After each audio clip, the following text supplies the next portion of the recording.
Thank you, Amy.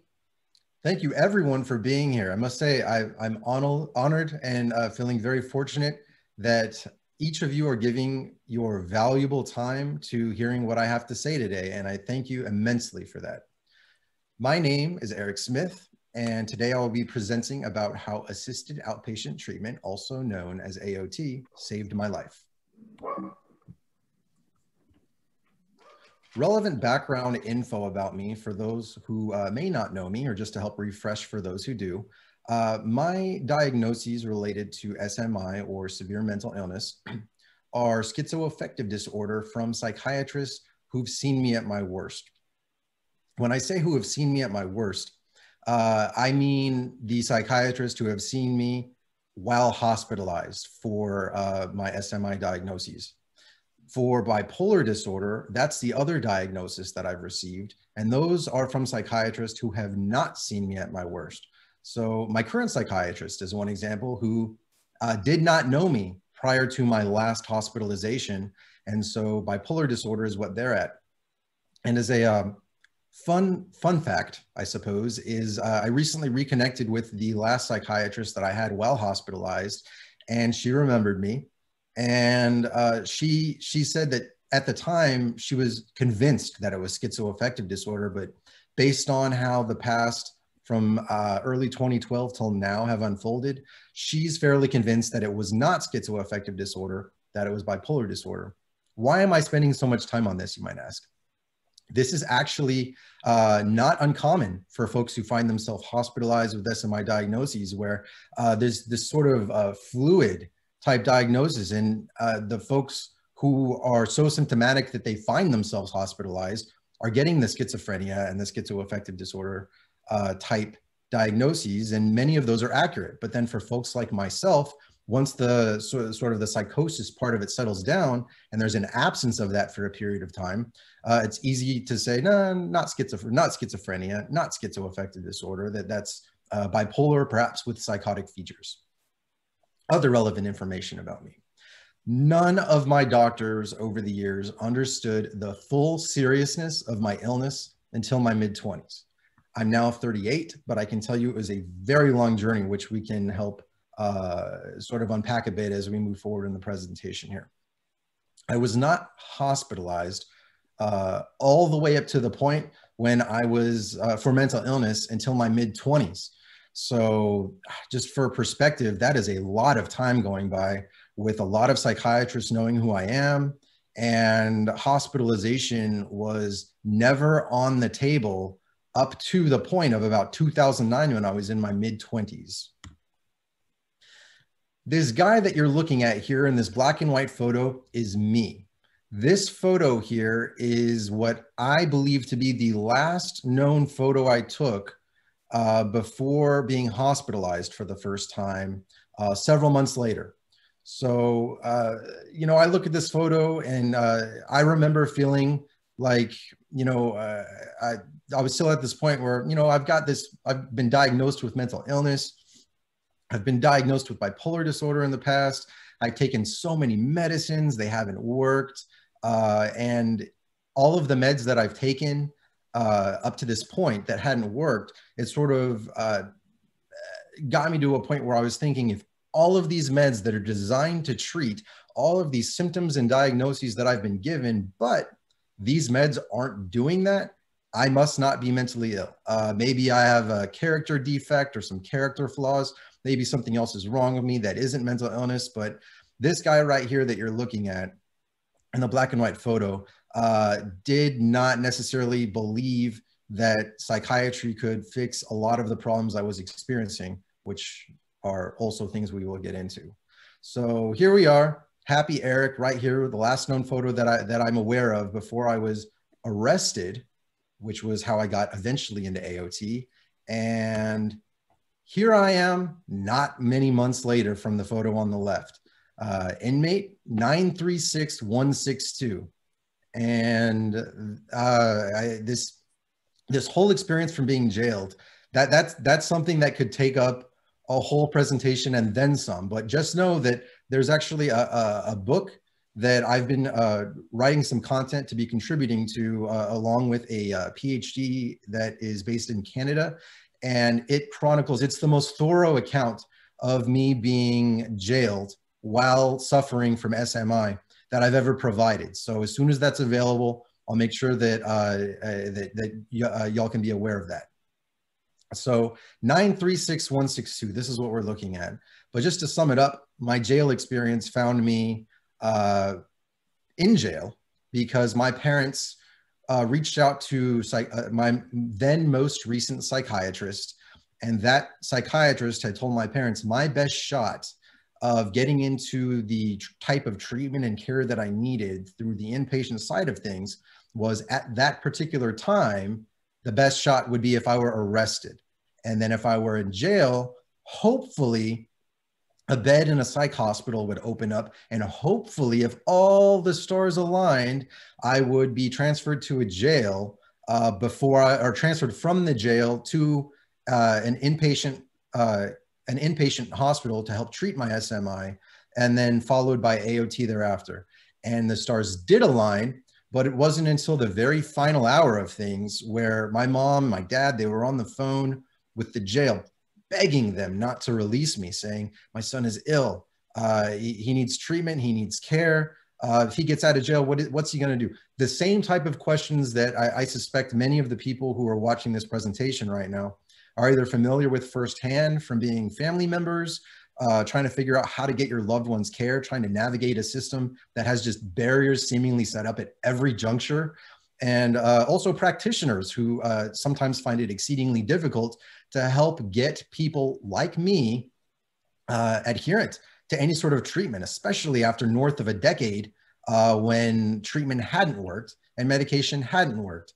But AOT did help resolve that. And I look forward to talking more about that. Some last bits of numbers that I want to look at before diving into exactly what I want to talk about AOT. 1 in 4 people incarcerated suffer from serious mental illness. I was one of those. Every year, 2 million people with mental illness are arrested and booked. I was one of those. Less than 15% of people incarcerated receive appropriate treatment. I was one of those. And I'll tell you, I do take issue with just one of the numbers on here. And it's the one that says less than 15% of people incarcerated receive appropriate treatment. That number's way off. I'm going to say it's 100%, if not 99.9%. Why? Because if they're incarcerated, they're not receiving appropriate treatment. That invalidates the whole concept of appropriate treatment. Where I'm coming from, the whole purpose of AOT, getting people involved in treatment. This is not a criminal justice issue. It's not designed to be one, nor should it be. So when you see this number here, less than 15% of people incarcerated receive appropriate treatment. I had this talk with Amy at Treatment Advocacy Center yesterday. How are we defining appropriate when we're looking at this number? And is appropriate inclusive of incarceration? Because if it is, we have a lot of work to do. What exactly is assisted outpatient treatment? This slide right here is actually information that I've pulled from information available from Treatment Advocacy Center.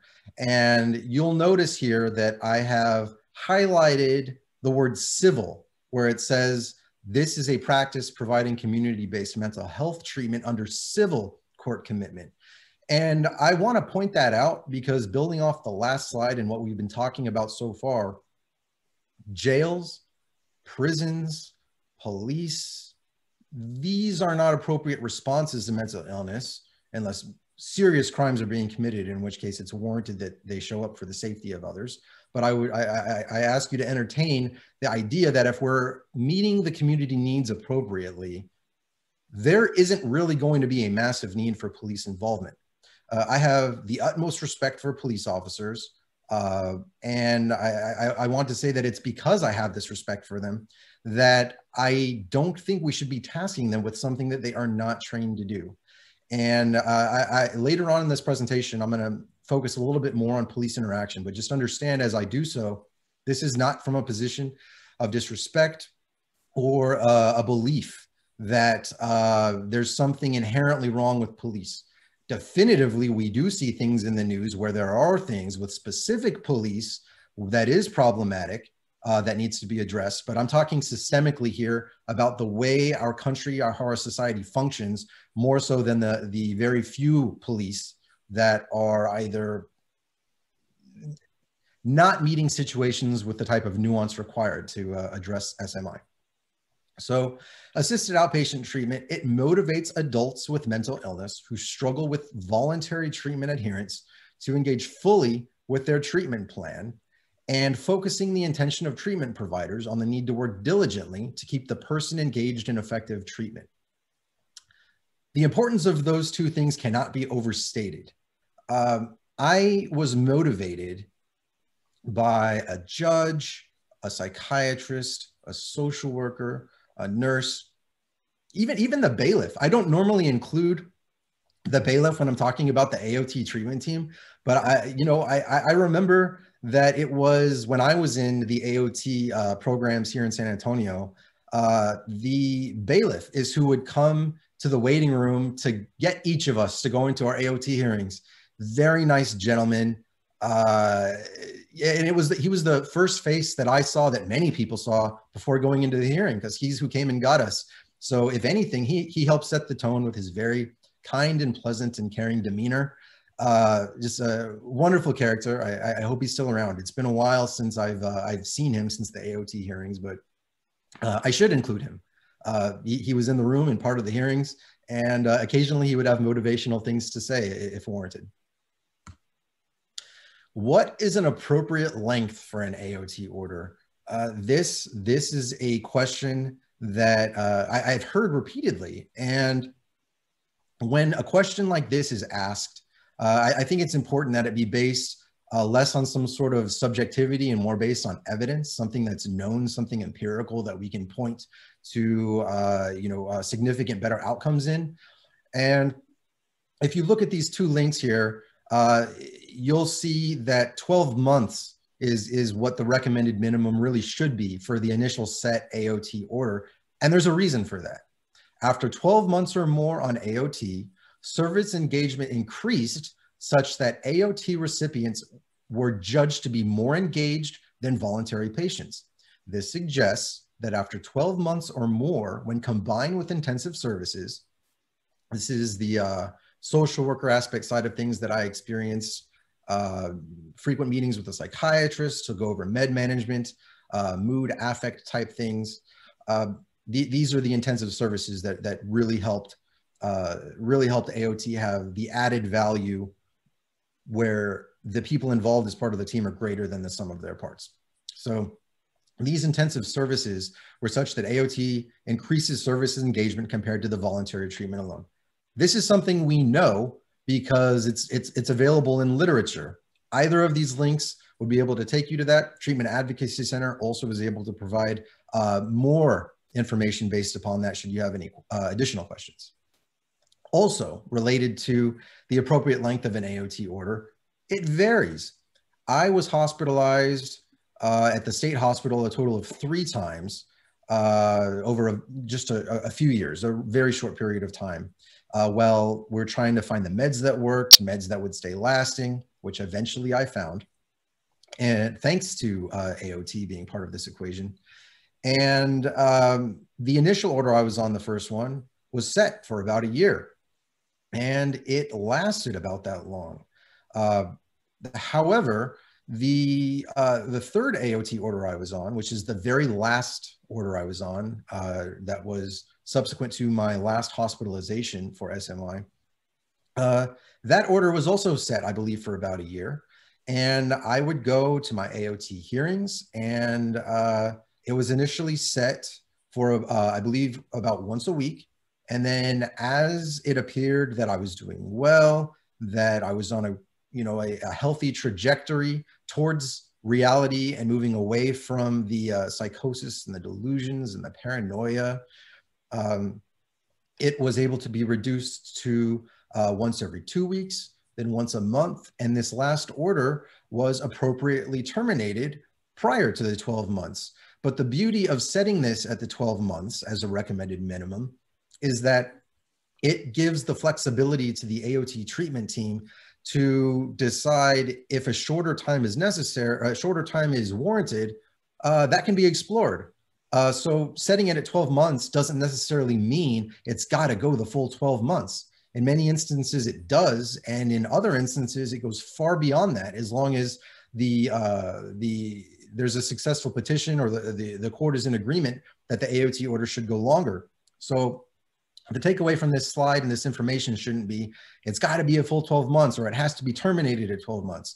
It's to say that the literature shows that this is an appropriate recommended amount of time based on the information that's been gathered up to this point. This slide, I know I can't hear you all, but I will ask the question, which of these rooms best decriminalizes mental illness? I didn't want to pick on any other city or state, so I made a point of selecting, this is the court here where I live, in my area. It's a picture that I've pulled on the left. What we see on the left here, if you ask someone, you know, picture a courtroom in your head, you might picture something like this, where we've got a place for a plaintiff, we've got a place for a defendant, we've got this judge, the judge's area right here. You guys seen here in this backdrop behind my mouse, we've got a place for a jury. At least when I picture a courtroom or proceedings that involve a judge of any kind prior to being an AOT, this is what I would have told you. This is where I would have said, this is where all hearings happen. This is where all cases happen, because you know, I'm a layman, and even still, I'm not a legal expert. To me, if people say, where would a court hearing of any kind be held, I would say, yeah, definitely this one on the left. This one on the right, definitely not. But this one on the right here, not only is this just some room, this is actually the exact room my AOT hearings were held in.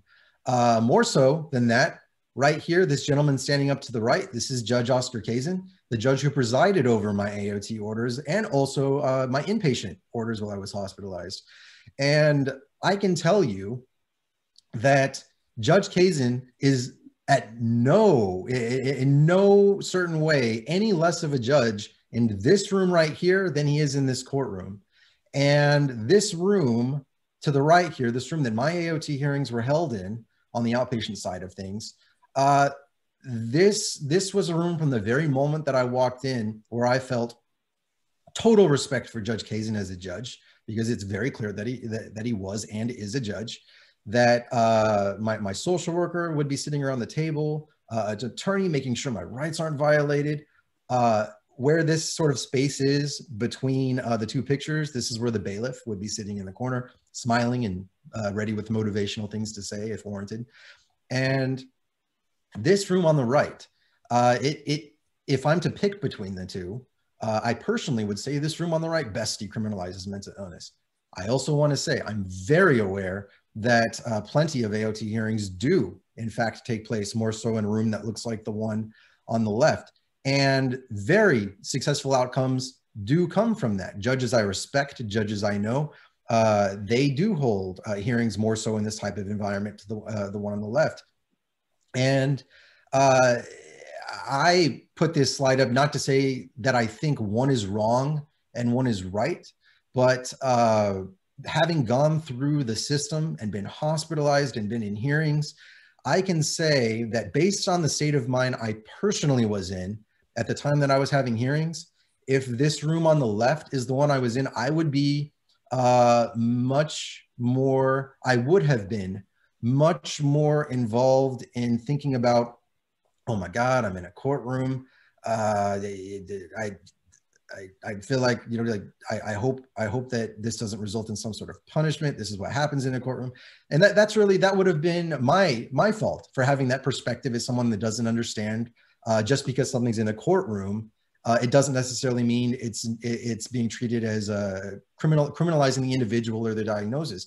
I'm just saying, as someone who had been at a particular point where I had come out of a hospital, totally unfamiliar with the process of civil court hearings and what AOT was, that this room on the right here, the one I was in, did an exceptional job of making sure that when I got in there, I knew that I was not being treated as a criminal. So again, I know great outcomes come from both of these. I'm just trying to add some perspective of how I thought of things and how I would have thought of things had things been different. The other point I want to mention here is you may be wondering, why is Judge Kasen standing and who's this gentleman to the left of him here? This picture, if you're concerned that I haven't blurred faces, this is actually an image that I grabbed from a documentary that Treatment Advocacy Center produced about a decade ago. And this gentleman on the left is someone who has successfully graduated through the AOT program. And what Judge Kasen is holding here for him, that the gentleman is smiling about, is a small pastry of sorts that became some sort of celebratory rite of passage for folks who successfully made it through AOT, where they get some sort of very tasty delicacy to help them understand as a thank you for having gone through this. So if you're wondering why the gentleman is kind of half smiling looking at that, I can tell you firsthand that the pastries are very tasty, and it's more than the pastry. It's a symbol of appreciation by someone with an incredible amount of authority. The Judge Kasen here is any judge overseeing an AOT program that's thanking the individual for doing what it is we were supposed to do. And we'll get into what it was I was supposed to do, what anyone in an AOT program is supposed to do. But I just thought I'd take a minute to help provide imagery for what decriminalizing mental illness looks like to me. The aesthetics of care are kind of what I've been describing, not criminalization. So here in this last slide, the door leading into this room, which is a relatively small conference room, by the way, but I just wanted to go back here so you can see. This is not a large room. It fits, I would say, 3, 6, 9, probably fits, I would say, no more than 12-ish people around a table, plus the bailiff in the corner. And so not a big room. But leading into that AOT hearing room, here is my experience. I know this isn't all programs, but I want to share with you what my experience was. And I believe all of these things that I'm sharing are key parts of what helped me get to where I'm at now. So showing up at the AOT, at the place where the AOT hearings are held, there's a waiting room. And there are a decent number of people waiting to have their hearings. And that room had donuts and muffins and orange juice. And, some of you might be asking yourself, are those really necessary expenditures? And I can tell you, excuse me, at least anecdotally from my end and also from other folks who I befriended who are also at these AOT hearings, that this is a large pull for them, that they realized that if they showed up there, there was going to be excellent, like tasty food to eat. There was going to be juice to drink. And for individuals who understand that there's going to be, food and drink there for a relatively small cost of providing these donuts, muffins, orange juice, apple juice, that incentivized people to show up, be at their hearings, and do what it is that they were supposed to do as talked about in those AOT hearings. So this isn't fluff in the grand scheme of things, this very, very, very small expenditure of providing donuts, muffins, orange juice. It helped people like me be excited about showing up there because, they're held. The hearings start to be held relatively early in the morning, and we're hungry, we're thirsty, right? So we show up there excited about it. Not everyone necessarily may have been excited. Oh my gosh, I gotta see a judge, or I have to be at a hearing and talk about my pills and my treatment, and I do that exhaustingly all day, every day. But these very small things were things I looked forward to, things I know for a fact that people that I talked with who were also in the waiting area, that they looked forward to. And I can also tell you that they cared, that it didn't look like a courtroom. And it did not in any way, from any of the people I spoke with over my time in AOT orders, lead to any of the individuals thinking, yeah, we shouldn't be taking this judge seriously because we're in a conference room and we're not in a courtroom.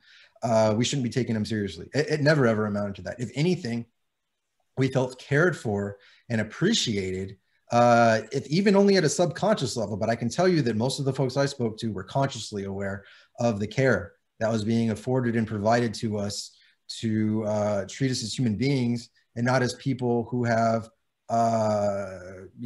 decided we're going to break a law and that's how we ended up in front of a judge. Again, want to underscore here, though, that I do understand that many AOT hearings do take place in a courtroom, many of them under judges I know and I have eternal great respect for. I'm just looking at things subjectively, what I've been through, and I can only talk directly about what I've been through. Again, what I was through was a place that didn't look like a courtroom when I was on the outpatient side of things. These hearings I've been discussing. So key points for participants like myself were pretty simple. Take meds as prescribed and show up to the AOT hearings as ordered. We've talked about how this is a civil, not criminal court. So some folks may be asking, where's the accountability? What if we don't show up to our AOT hearings? What if we don't take our meds as prescribed? Like we're refusing them at the group home or wherever it is we're living under these AOT orders. And most of us at that point were well aware that not taking meds as prescribed, although wouldn't necessarily result in us being sent to jail or prison, would likely result in us being hospitalized again. Because, we're at a point where we're outpatient and we're stable and aware enough to understand that when we're not stable and on meds that are working, hospitalized, or also for some folks, maybe in jail, as I was. But when we are on meds, there's no reason to be sent back to a hospital if the meds are working. So yeah, the question about how is this working in the absence of threat of punishment? Well, we don't want to end up hospitalized again. It's usually not a pleasant experience. I can tell you for me, again, that would be a whole other presentation. It was not a pleasant experience. There were many life-changing and saving graces that came from it, but there were also some things that were unnecessary that I could have done without. But again, that's for another conversation. The purpose and the goals of these hearings were to evaluate my health, the health of other folks who are there, and are they oriented to reality? And each of these hearings acted like a gatekeeper between myself and society, confirming I no longer required hospitalization, helping decide whether or not I could move to less frequent court hearings, and preparing me for reintegration into society without need for mandatory court involvement. This AOT, this civil court, this judge needing to be involved. And I'm proud to say that because of AOT, it did get to a point where I was like, you know what? I had 15 years of meds that didn't work, psychiatrists, numerous that it didn't work, talk therapy, just all of these things that didn't work. But AOT really turned that all around with the treatment team fulfilling their roles and doing what it is they were supposed to do to encourage me to do what I needed to do. And that was to take my meds, show up to my hearings, and understand that I do indeed require ongoing treatment. This isn't something that's going to go away. What makes AOT effective? Many things, but as I was creating this slide, I wanted to do something that encompassed the spirit and the value of AOT. So in doing so, my answer to that is teamwork and understanding SMI-related needs. This is a multidisciplinary and multi-pronged approach because the nature of SMI is quite complex. There are many complex issues associated with it, some of them related to symptoms, how much family can be involved in care and the sharing of information, how many beds are available, just the list goes on. But the judge was a key part of this, something called the black robe effect. And even though Judge Kasen wasn't always presented in a black robe, I again underscore the fact that I could not respect the man any more than I do now. Like he sits among the very top of people that I respect most in this life. And that's part of the black robe effect. So him saying, Eric, take your meds as prescribed. Eric, what are your goals? How can I help you accomplish those by working with your social worker? This authority that I knew he had as a judge, it existed in that conference room just as it exists in a courtroom. Psychiatrist, social worker, nurse, attorney. These are things that I encountered prior to AOT. I had been before a judge before for something unrelated. It was a traffic thing. I had been before psychiatrists before. I had interacted with social workers before. I'd been before nurses at the doctor's office. I had conversations with attorneys. But what AOT is in my mind, when treatment teams are utilized in this way, they're greater than the sum of their parts. instead of these individual things that are helpful existing throughout society, they're all brought together really to the benefit of AOT, to the benefit of the people who are on AOT orders, and to the benefit of society as a whole. And certainly, last but not least, the families of those loved ones trying to get their loved ones into care. I also have pointed out here that AOT participants are part of the treatment team. That's something that I chose to add because we are actively involved with the treatment team through providing feedback. Even in the absence of a treatment team that consists of all of these bullet points here on this slide, we know, or at least I know, that when I was involved, that my feedback was taken seriously. I experienced serious, persistent, untoward side effects from medications, and that is something that resulted in my treatment team, calling a huddle to talk things over and find out other courses of action that could be taken. And this caring, ongoing feedback where they wanted to hear my feedback and also proactively encourage me to provide it. This is something that I think is valuable at the most basic level. I would hope that all judges, that all psychiatrists, social workers, and nurses, and everyone, that they do want to hear the feedback.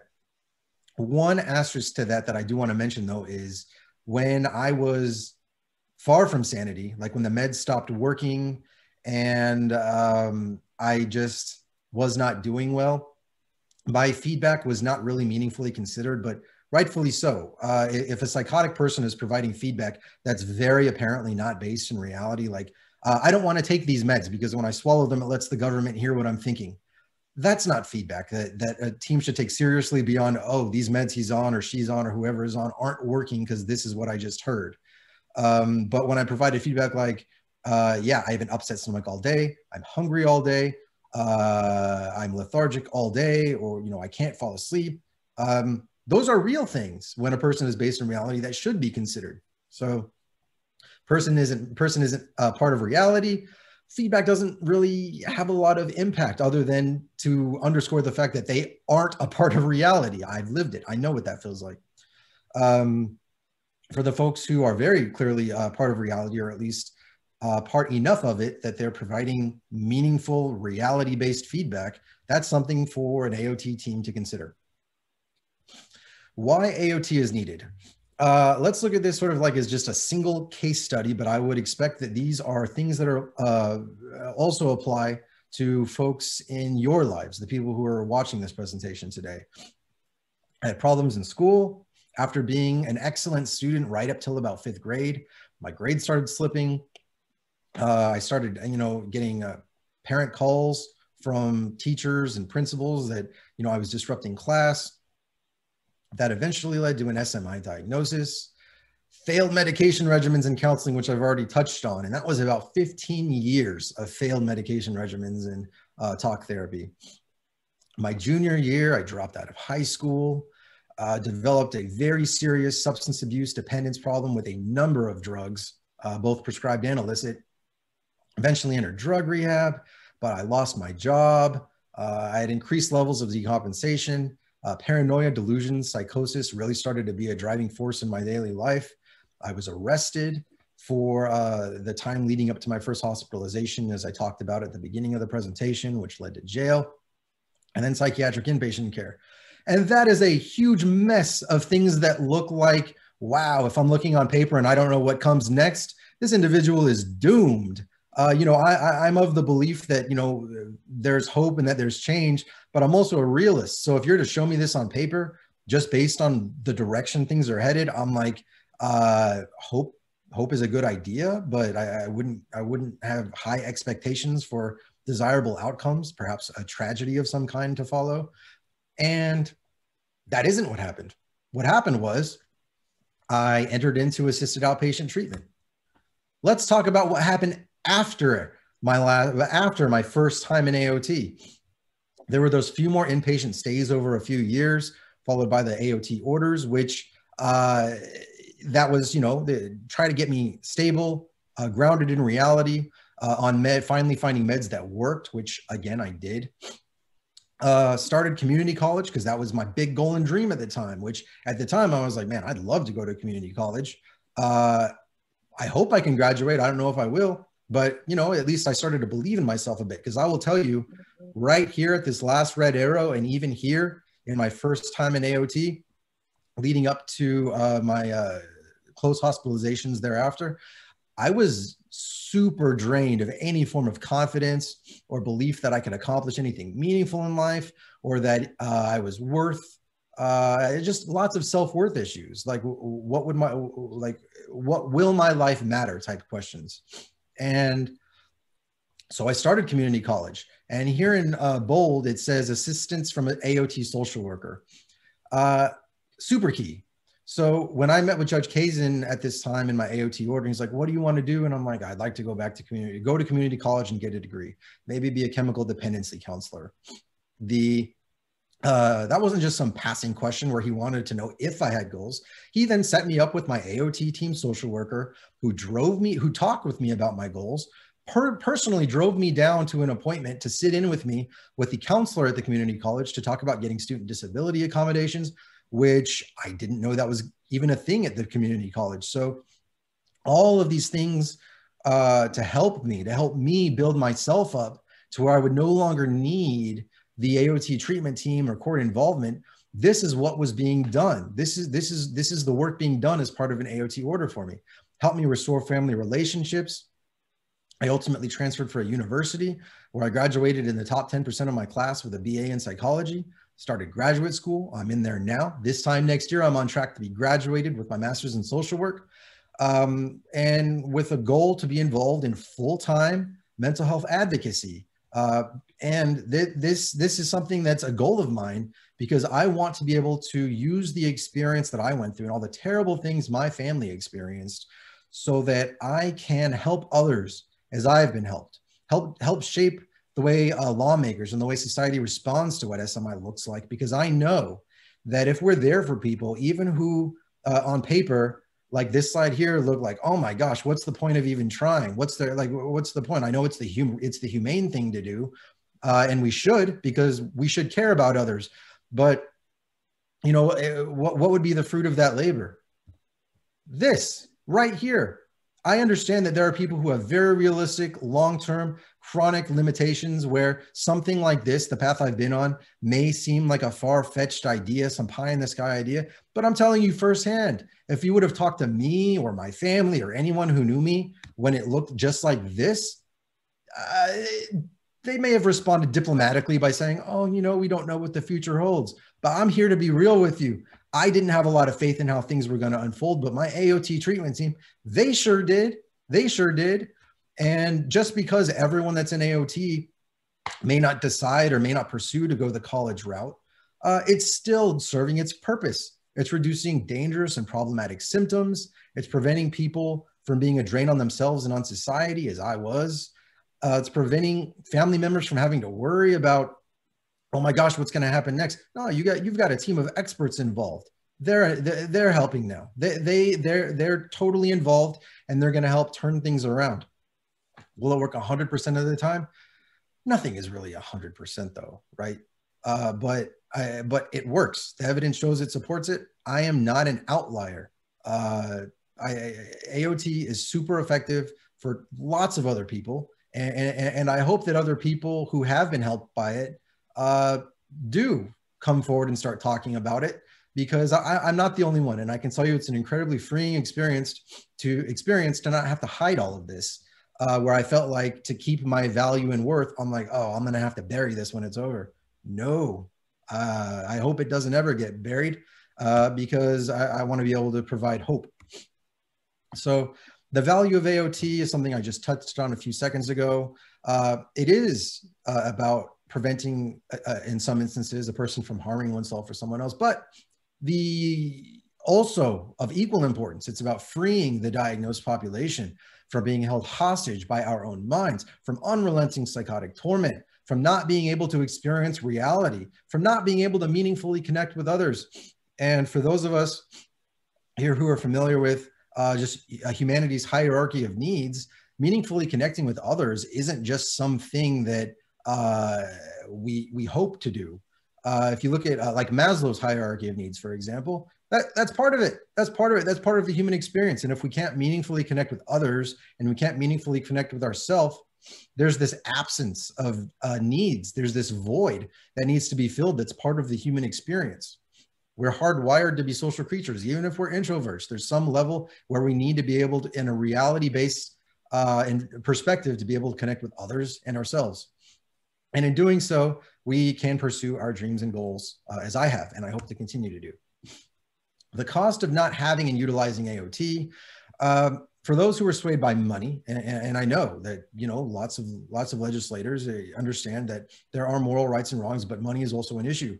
Well, AOT works. You want to know what's expensive and what's a waste of a lot of money? That's an absence of AOT. In an absence of AOT, we don't see something in place that's going to prevent lots of repeat trips to an ER, lots of repeat 911 calls and responses, an uncanny number of hours and miles for police transporting those diagnosed with SMI, and the revolving door of criminal justice system, which is actually longer than I have here in this parenthesis, but I wanted you to just get an idea of what I mean by that. Arrest, incarceration, release, repeat. Without appropriate resources in place like AOT, there it is. There's your cycle. And this is a best case scenario, perhaps, in the absence of AOT, because after arrest, incarceration, release, and repeat, somewhere at any point in here, perhaps even before arrest, tragedy, whether to the diagnosed individual or perhaps to someone else. Jailing people with SMI is the wrong thing to do. It doesn't work, and it's a waste of time and money. This is also a cost of not having and utilizing AOT.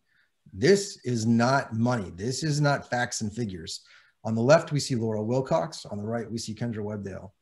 For those of you who have heard Laura's Law, which is like California's, what California AOT is often referred to, or Kendra's Law, which is what New York's AOT is often referred to, these are two individuals ripped from this earth far too early, way before their times, because something like AOT was not used. There was not an appropriate community response to a community need, the needs of the SMI population.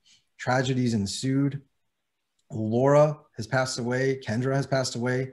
These laws are their legacies, but I don't want them to be diminished to just being known as Laura's Law or Kendra's Law. Look at these people. These people are real. The tragedies are real. Their families are real. The laws are not just texts that legislators sat down in a ancient Greek Socratic type setting to talk about what our society should do and the moral good. This is the result of tragedies that are entirely preventable by appropriate community services. So I did promise we were going to get back to talking about police involvement in response to mental illness. This gentleman here is Patrick Warren Sr. He was shot and killed by a police officer here in my state of Texas on January 10th, here, just this month, just a little bit ago. The Kasen Police Department said that Officer Ronaldo Contreras was sent to the home in response to a psychiatric call. In red here is kind of what I want to focus on. An officer who was, quote, was not prepared to handle a mental health crisis responded to the call, according to the civil rights attorney at a press conference. Now, that's the thing, not prepared to handle a mental health crisis. So a few questions that I want to ask here. Should police be prepared to respond to a mental health crisis? Yes. There's nothing I want to add to that. However, should we be relying on police to handle a mental health crisis? No, of course not. We shouldn't. Officers should be trained. It makes sense that they're trained in that. But I can tell you, if something is wrong with my car, for example, and I'm not going to like drive to a fast food restaurant and walk up to a person, sorry. I'm not going to walk up to a person working behind the counter and say, hey, I'm having car problems. Would you please fix my car? And they'll be like, yeah, I know a lot about cars. I'll check it out. Maybe, but guess what? I want to take it to a mechanic who actually knows stuff. Is it helpful to know how things operate and to be well-versed on topics that are outside your domain of expertise? Yep, it sure is. But it's also problematic when we're having, it's also problematic when we're having police responding, because I'll tell you, today is the first time I actually watched the body cam footage of this incident. I had read about it prior, but today I watched the body cam footage that was released. And a few things stuck out at me. One, when this gentleman finally walked outside or opened the door and the police officer was waiting outside at the front door, less than, based on what I saw, less than a second and a half went by before the door was opened and this gentleman had a taser aimed directly at him, right in the midst of a mental health crisis. So here, looking in this scenario, what is this police officer doing? Exactly what he was trained to do. And that's part of the problem. He opens the door, he sees someone, that individual is not responding immediately to his commands. So boom, within 2 seconds, the situation becomes escalated. The officer has aimed a taser at this gentleman who appears to be going through something where he's not processing reality. You don't know. You just don't know. So the officer is trained to start doing what the officer does. Attempts to use non-lethal force. Tases this gentleman. This gentleman hits the ground, is able to get up and pull the taser connections from his body. And just a few seconds more go by where he approaches the police officer. I want to be careful there because I wasn't there, but I was just at the body cam footage. I wasn't in the heat of the moment, but from what I saw, that he was not charging the officer, but he did approach the officer and was not listening to the officer's commands. Pause for a moment. Was he not listening to the officer's commands, or was he incapable of processing them as a result of this call, which the officer knew was a mental illness related, a psychiatric call? Again, starts moving towards the officer. And I will tell you, based on what I saw, from the time the door opened to when just a few seconds went by and the gentleman was tased, to the time he was shot, I saw about 15 seconds go by. I am not here to be judge, jury, and executioner. I'm telling you what I saw. I'm telling you what I saw in the body cam footage. And I'm telling you that for as long as our society continues to task police outside of their expertise and outside of their domain, I don't expect that stories like this are going to go away. We've got individuals who are understanding the need for police and supporting them, while also understanding that we should be pursuing other things. Dallas, Texas has a pilot program where they've got social workers being sent out with police officers to help provide appropriate resources. There's other areas in Colorado. I was texting back and forth with Senator Cory Booker. Some was about this sort of police involvement. And mostly I had a conversation with his team over the phone about it. And they seem to understand the need in New Jersey of modifying police response to SMI psychiatric calls. Look, I know there's a lot of places around the country looking into this, and we need to do this. We need to do this to honor those with SMI, those who are diagnosed. We need to do this to honor their families. We need to do this to honor police. And if you're wondering, what do police have to say about this? Excellent question. This report, released in 2019 based on responses from 355 sheriff's offices and police departments in the US, in partnership with the National Sheriff's Association and the New York State Association of Chief of Police, finds an average of 10% of law enforcement agencies' total budgets was spent responding to and transporting persons with mental illness in 2017. That's astounding. That's whether you want to say 1 in 10 minutes or 1 hour in 10 hours. Oh, that's incredible when I read that. And that also is 21% of total law enforcement staff time responding to and transporting people with mental illness. And if that number isn't big enough or dismal enough for you, look at this last bullet point here, where over almost 5.5 million miles in 2017 were spent by survey respondents transporting people with serious mental illness in 2017.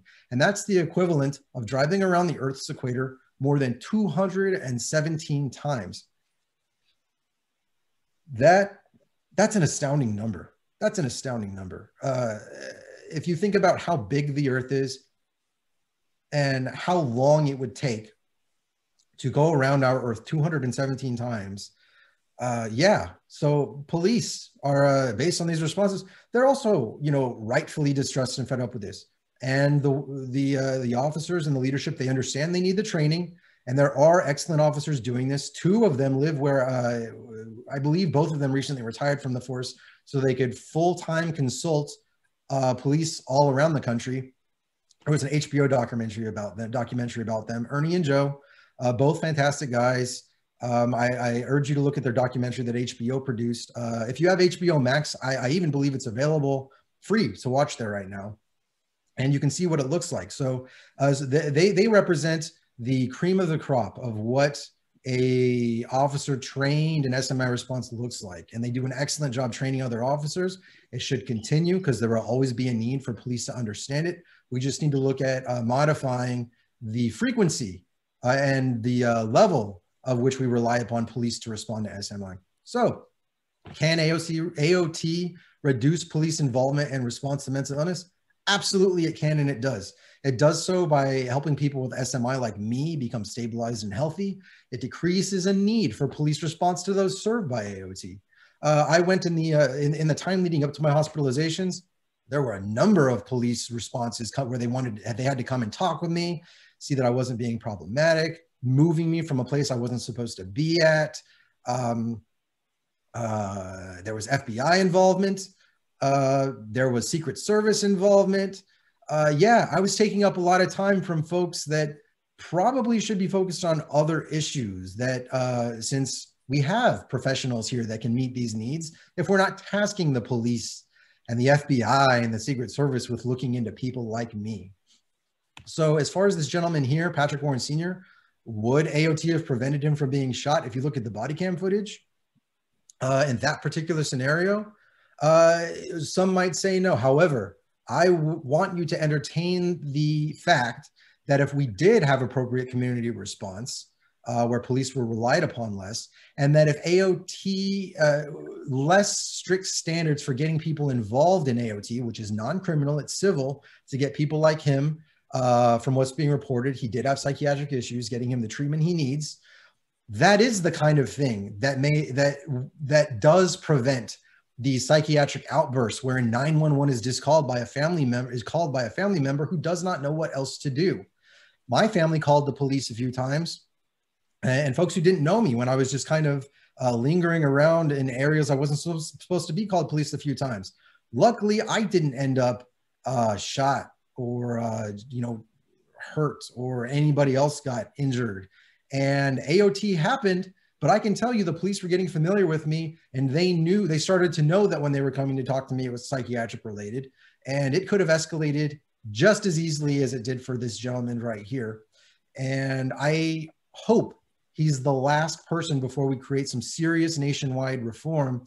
But based on what we've seen in the past years, without people like you watching this presentation right now, calling up, emailing your senators, your Congress folks, your town leaders, and really getting involved in helping them understand this isn't about disrespecting police. This isn't about saying police are incapable or incompetent. This is about understanding that we shouldn't be making police responsible for issues that are so far outside of their domains of expertise and what they should be doing with their time. So back to full circle. How AOT helps reduce police involvement in response to mental illness. This is almost identical to one of the earlier slides, but I wanted to underscore it here based on what you've heard thus far. AOT motivates adults with mental illness who struggle with voluntary treatment adherence to engage fully with their treatment plan, and focuses the attention of treatment providers on the need to work diligently to keep the person engaged in effective treatment. Worked for me, works for a ton of other people involved in AOT. I want to be careful here that I don't look like a snake oil salesman. I want to be very clear. AOT is not a panacea, but it's among the best courses of action we could do. And for folks who are opponents of AOT, I ask them, if you don't support AOT in the absence of it, what do you support to prevent tragedies like Patrick Warren Sr., like Laura, like Amanda, like so many other folks? What do you want to tell the loved ones of family members who were diagnosed, where this is set up as a civil, non-criminal mechanism to help people get the treatment and care that they need? And it works. So if you're advocating against this, what are you advocating for in place of it? I don't want to rule out that someone might feel like they've got a brilliant response to it, but just because they may have another way they think of going about things, that doesn't negate all of the literature and data that shows how valuable AOT is. And it certainly doesn't take away from the fact that AOT, in fact, did save my life.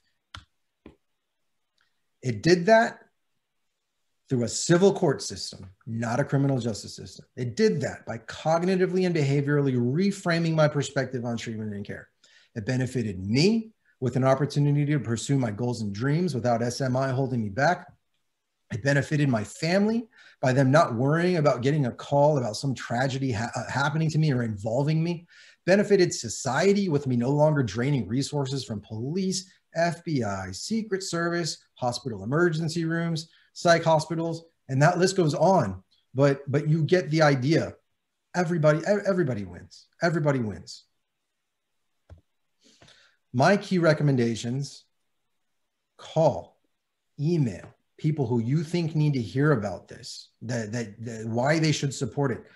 Let that be armed with great literature that talks about how almost universally across year one, AOT shows that for every dollar that's spent, about $1.51 or more, depending on who you speak with, is saved. This is one of those rare community resource programs set up where instead of saying, yeah, we need to invest in this and maybe 7 or 10 years down the road, we're going to see a return on this. This is one of those rare things where not only is it morally the right thing to do, it makes fiscal sense. It's saving people money. So is it the right thing to do? Check. Is it saving money universally almost across year one? Check. Are police going to be happier that they're not going to have to clock in wondering if they're going to be the one that's next on the news getting some sort of mental illness call because their training, it just doesn't, their basic training doesn't match up with the type of response needed for serious mental illness. And I'll tell you, if any of my counseling sessions, if I walked in, and there were times I was not well going into seeing my counseling or psychiatry sessions, relatively unwell. If within the first 2 seconds, my psychiatrist aimed a taser at me and started barking orders at me, not only would I have not been in a state to probably fully understand what he was doing, but how quickly that would have escalated things. So I do hear folks saying, well, you know, someone needed to be tased, someone needed to be shot. And I'm like, well, what about all of the folks who are very unwell? And some folks do need to be restrained, but you know, they're not shot dead. In many instances, they're not tased. Sometimes they're restrained for their safety and the safety of others. But the response of professionals, mental health professionals, clinicians, social workers, psychiatrists, psychotherapists, just this whole realm of responders to it, they're pretty good at diffusing situations without aiming a taser at someone or threatening to shoot them. Would you also add your family as part of your treatment team? Yes, 100%. You know what? And I actually feel guilty about not including them on that list because they were as much, if not more, involved than some others on the team because they were calling up my social worker, letting them know what I was up to. They would sit down in social work meetings with us. There were interactions between the judge, psychiatrist, and my parents. Their involvement cannot be overstated. They're actually both watching right now. Hi, Mom and Dad. I love you. And yeah, like you know what? I'm very sorry I didn't include them. They were 100% a part of my team and very active in my treatment. So, another question is, how can a parent talk to their loved one in an encouraging way? I love this question. I recommend that you look up Dr. I believe it's Javier Amador, and he has something, he's the LEAP Foundation. If you look up LEAP, and there's a TED Talk that's available for free on YouTube that will give you a much better answer over a period of about 20-ish minutes than I can give you in a condensed version here. But I can tell you, as from what I've heard, that is about the best that I have seen to answer that question. So again, any of you on this call right now, it's Xavier, last name is Amador. And if you look up the TED Talk that he gave, you will see just a fantastic response to that. So you talked about having both a substance use disorder and a severe mental illness. What approach did you take in recovery for both of those? And were there any specific treatments offered to you for both disorders? So by the time I got into AOT, that was a few years after the time that I had voluntarily entered rehab for my addiction. But I will say that even though substance dependence was not actively a part of my life at the time that I was hospitalized in an AOT, at the time leading up to it, I had very much considered it, because I remembered at the time leading up to my first hospitalization and first AOT order, how much when I took hallucinogens, oddly enough, if you can believe that, LSD and mushrooms, how much that made me feel like the chaos and the voices were going away, which I know sounds counterintuitive, but I know like folks who were diagnosed with ADHD, even for example, they're given stimulants, and I know that seems counterintuitive, but it worked for them. Similarly, the voices that I was hearing and all of that and all of the rest of that, it seemed quieted when I was taking hallucinogens, which is why I sought them out. However, once I got into the AOT program, the strength of the treatment team, my social worker, the judge, everything about AOT, everything they did, everything they asked of me, every choice I was a part of with them was about moving me towards my dreams and goals, towards reality, and away from all of the chaos and the voices and the torment that I experienced. So some of that involved good faith on my part in saying, I feel like I'm headed in the right direction. I'm not going to go back to the drugs. And I think a strong AOT team is needed for that. I know a lot of folks have co-occurring disorders like myself where it continues on and it's still an issue. And instead of me speaking on that as an as yet unlicensed professional, I would recommend and defer a response to the individuals who it applies to licensed and experienced professionals in that realm. And that is, does the individual have to agree to participate in AOT? Oh, thanks for passing that to me, Amy. The answer is resounding no. AOT is civil commitment. It is a decision that a system is making for an individual who is in need, just the same as if we were finding somebody needs to go to a hospital who lacks the insight at that moment of crisis to understand that need. All that said, the practical reality in most AOT programs is that people do generally enter AOT willingly and happily, because AOT is most typically used upon discharge from a hospital after somebody has had a hospital stay and they've been identified as someone who's stuck in the revolving door. They've been to the hospital a lot or been arrested a lot in the last few years. AOT is presented as something that might help them get out a little bit sooner. And so they are embracing that, hopefully at that point, because they are ready to leave the hospital, they've been stabilized to the point where they recognize that staying in treatment is something they need to do for now. They may have trouble holding on to that intention, which is why they are stuck in that revolving door. But more often than not, people will come into a program stipulating in a legal sense that they meet the criteria, not really challenging it in court. But we feel strongly that should not be operationally something that a program insists on before they can put a person into the program. Because there's lots of people who do come in unwillingly, resentfully, who come around once they get a sense of what AOT is really about, and that it's not something that's coercive and arm twisting. And much like I think Eric will say, his attitude about it changed over time. So it's absolutely an involuntary program at its core. And I would like to add that the treatment team has a huge role in engaging the person in treatment, and their approach needs to be one where they're able to not convince, but they're able to get the patient to see why treatment benefits them. We don't need to have a change in insight. We don't absolutely need to have someone think that they're mentally ill. But what we do need is for the participant to see that their life is better when they're not returning to the hospital, when they're not in the ER, when they're not getting picked up by police. And it's those types of wins that will hopefully engage the person in treatment. That being said, AOT is not a panacea. It doesn't always work. There are some folks where, unfortunately, the court order is not enough. Mandatory part of AOT. So this is from Denise, that she gets a lot of pushback from people that say that medication is forced on them.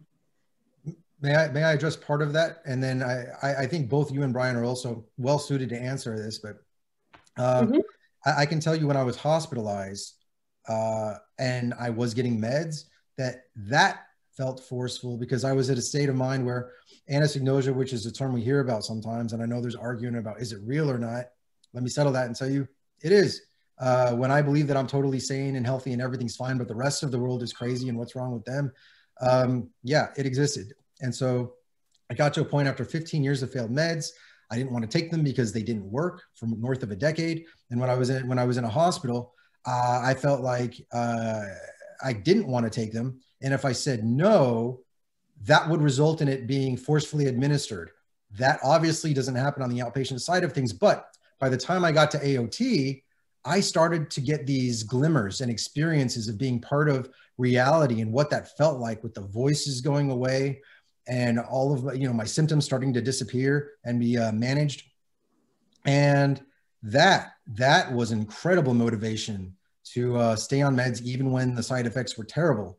So yeah, I would imagine that a lot of folks like me felt like there's at some point in their journey, there's this sort of forced decision that they need to take meds that they don't want to take. But being a part of reality is so motivating and so relieving to be able to be a part of the same shared experience that other individuals who don't have untreated or undertreated SMI are in. That's so much motivation to not view it as forced or coerced.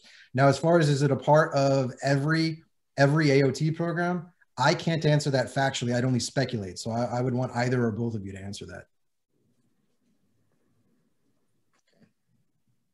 Ryan, do you want to? Whether medication is part of every AOT program, generally, yes. I mean, a treatment plan is designed to meet all the needs that a person has to live safely in the community. And we don't encounter too many people who meet AOT criteria who don't need medication as one of the items on that list.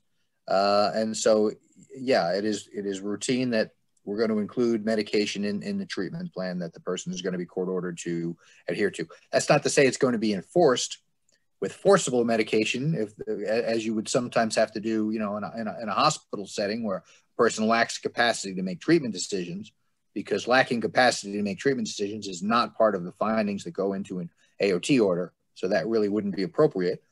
But it is one of the things the person is expected to do when they come to court. If they're going to be status checks, they're going to be asked and about how it's going with the meds. Thank you, Brian. Sure. I also want to say that while we sometimes forced medication is a necessity and in the hospital. But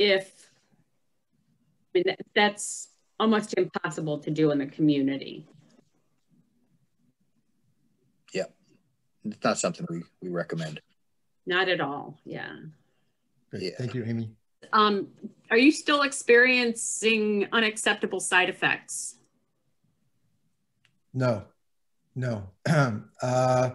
the side effects of persistent hunger, persistent upset stomach, inability to go to sleep, insomnia, staying awake too long, racing thoughts,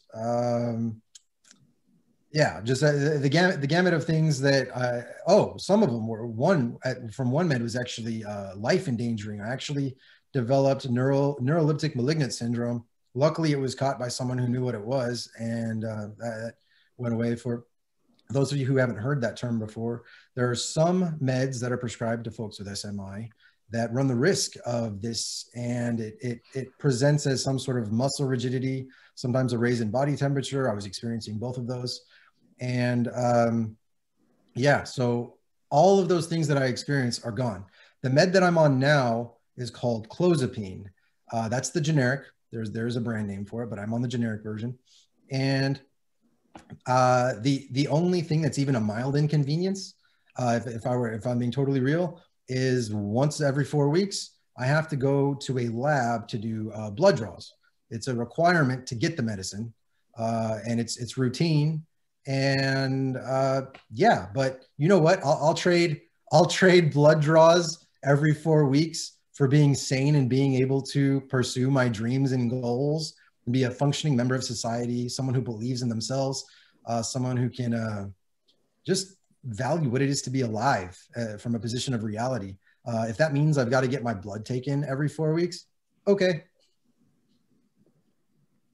So just to clarify on clozapine, Eric's been on it for long enough that his blood draws are, when someone first starts clozapine, they have to be every week until they can be for 6 months now. And then once you've been on it for 6 months, you can go to longer periods of time. Yes. I'm glad you brought that up. Thank you, Amy. So I started on clozapine when I was in my last hospitalization. And when I was told I was going to have to do blood draws every day for the first few weeks, and then it would potentially get moved to a less frequent time, I was like, I'm never going to take this med. If you were going to judge whether or not I was likely to be compliant or adherent, whatever terminology you want to use, with my medication regimen at that time, you could have ruled it out based on that. But I encourage, if there's psychiatrists right now who are part of this presentation watching or watching at a later time, and if you're concerned about, yeah, you're familiar with in the literature with how effective it is and how relatively safe it is with most people to use, but you're concerned that you've got a patient that you have where you're like, but I'm concerned that they wouldn't do the blood draws every day, and it's just ruling it out. That same decision could have been made by me. I think I lucked out in that it was tried while I was hospitalized, so I didn't have a whole lot of say in the matter. But if we're going to judge what someone is likely to do or not do while they're at their worst, while I was at my worst, this wouldn't have been given to me, and my life wouldn't be where it is right now. It took someone, a psychiatrist, looking at things and saying, look, he may not look to be compliant on the surface right now, but if he finds sanity from this, we'll assess his desire to be adherent and compliant at that time, which is what happened, and here I am. So another thing about clozapine is it's not a first-line medication. So someone, it will never be the first medication that a psychiatrist tries for a psychotic disorder. However, it is the only drug that has a chance of working when other drugs have failed. Not everybody who is what they call treatment resistant actually responds to clozapine, but a good number do. So, all right. Were you angry at your parents for wanting you to get treatment? And if so, how did you get over it? Yes, I was. So at the time, just before I was arrested, I actually I know San Antonio, where I live, it's a big city, but as fate would have it, I ran into my dad at a sporting goods store. It's like 15 minutes from where they lived. And I just ran into him in a parking lot. or saw him and got out. And I thought the fact I was decompensating terribly by this point. And I thought the fact that he was there, like, what are the odds that I would run into my dad at this parking lot? And I was in such a decompensated state. Like, I remember telling him, I was like, what are you doing here? And like, I threatened, I think my exact verbiage, I threatened I was going to break his face. And I don't have a history of violence, but I was decompensated so terribly that I was making these threats out of, I just couldn't wrap my head around the fact that I just ran into him randomly at some public place. And there were other instances where, leading up to that, where I was very agitated, if not very angry. I mean, angry is an appropriate word on my parents because they were so gung-ho about me getting treatment, and none of it had worked up to that point. So I was like, what's the point? Not in sort of this like nihilistic, you know, nothing really matters, but based on the fact that so much had been tried and didn't work. So yeah, like they never stopped being my championing for getting me to get into treatment and really doing everything they could within the confines of laws and speaking with hospitals and judges and doctors. And looking back on that now, I mean, I couldn't be more thankful and loving. And my heart goes out to all the family members out there right now who are watching this or watching it at a later time, where you're in the same spot where like, you don't want to call the police. Sometimes you do, you feel like you have to, and then you do. You don't want to feel like you're like overstepping into your child or your young adult or adult child's life. They don't want you to be a part of it. And I know it gets very murky, and a lot of things get said that aren't based in reality. Like I will never want to break my dad's face. And the fact that I said that's going to haunt me until the day that I'm off this earth. The only solace I find is in knowing that I said that while I was in a state where like I wasn't involved in reality. But I know I said it, I regret it, and I feel terrible. And I know loved ones on this call have heard things like that from their loved ones, maybe worse. And I would encourage you to not take it personally if you do, because it's not personal. It's illness. So what were the supports that provided to you at community college? Did you take advantage of disability services? Yes, I did do that. I was happy to know the things I qualified for. I actually qualified for extended time for quizzes, exams, and essays. I got absence leniency, which is fantastic because sometimes folks with SMI, you need to take a day. So like if you don't show up at class, you're not going to be docked for it. You know, I mean, at some point, you kind of set a threshold with professors if you can, but having those in advance, I can't tell you. Yes, on paper, you can see, like I performed well in community college and thereafter, but a lot of that, it can be attributed to me knowing that if I needed to miss a day, which I almost never did, but sometimes I did, or if I needed extra time for a quiz and an exam, or extra time for an essay, or if I needed the professor to send me, you know, just a condensed version of their notes, or being able to record material. I will tell you, a lot of professors, well, a lot of professors now, because of Zoom, will let you record things because it's electronic. But at the time, I was there in person, and most professors don't like the class being recorded, especially when sensitive topics and personal issues are shared, like ones would be in my chemical dependency classes I was in at the community college. But I got approval to record things. I mean, just knowing those things were there was such a relief. I can tell you that a lot of classes that I got A's in may have looked more like B's or B minuses if I didn't have those things in place that I wasn't able to use. So yeah, I mean, it was super crucial. It can't be overstated how much value there was in the social worker, not only helping me understand I qualified for them, but sitting down with me and the disability advisor at the school to formally pursue getting them for me. So did you ever have medical symptoms that were disregarded by providers because you have a mental illness? Yes.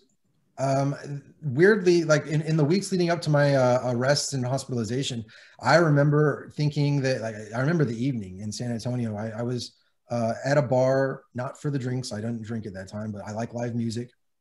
And it was like there was a storm coming, and I remember looking up in the clouds and seeing the lightning, and I thought, oh my gosh, there's like going to be an alien attack on our world. And I remember like leaving my car and walking Like it was about a 2.5, 3 mile walk for no good reason in the evening to a hospital that was in that area that I knew was there. And I walked in there thinking like, you know, I need to be here. But like on my way in that 3.5 mile walk or however long it was, I don't know the exact distance, but it was a few miles.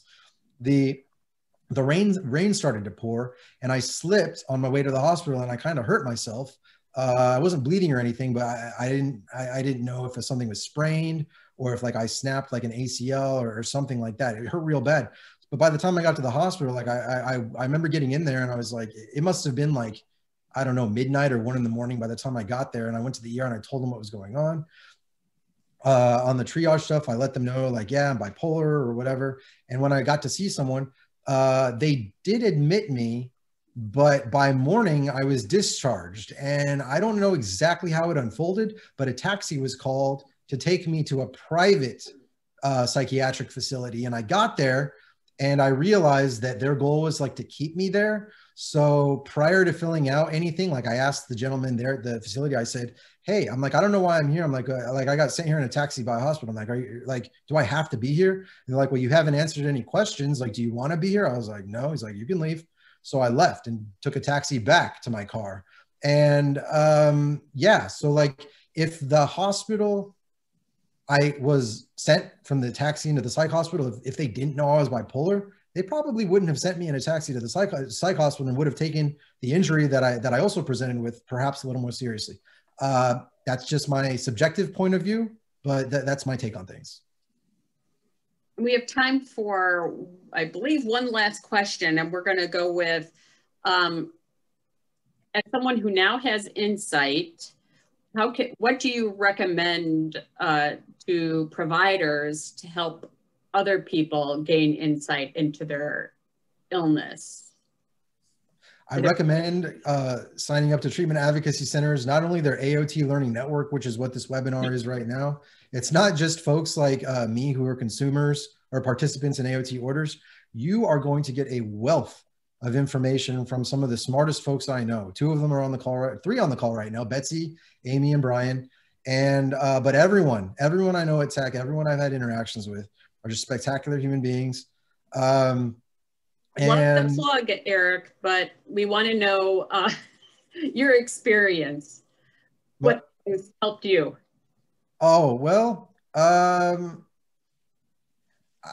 mean, I really kind of want to go back to just very quickly. I know we only have a few minutes. Is this slide right here? I want people to understand that if they look at AOT and as I talk about what helped me, yes, judges are out there. Yes, psychiatrists are out there. Yes, social workers, nurses, attorneys, they're all out there.